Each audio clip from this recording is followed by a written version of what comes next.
என் அன்புக்குரியவர்களே, தூக்குமேடையை முத்தமிடுகின்ற போது புரட்சியாளன் பகத்சிங் இன்குபா ஜிந்தாபாத் என்று முழங்கினான். உங்களில் எத்தனை பேருக்கு பகத்சிங்கை தெரியும்?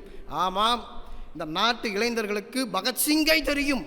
பகத்சிங்கை விட இன்ஸ்டாகிராமில் ரீல்ஸ் போடக்கூடிய அக்காவை நல்லாக தெரியும் என்பதுதான் உண்மை. உங்களுக்கெல்லாம் நான் ஒன்றொன்றை சொல்லுகிறேன்.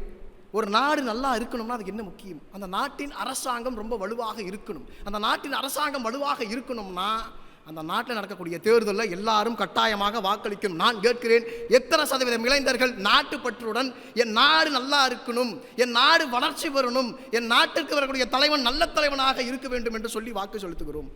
என் அன்பு சகோதரி பேசுகின்ற போது நிறைய சுதந்திர போராட்ட தியாகத்தை பற்றியெல்லாம் பேசினான். வாஞ்சிநாதன் செய்யாத தியாகமா, வேலுநாச்சியார் செய்யாத தியாகமா, ராணி லட்சுமிபாய் செய்யாத தியாகமா, தீரன் சின்னமலை செய்யாத தியாகமா, மருது பாண்டியர்கள் செய்யாத தியாகமா?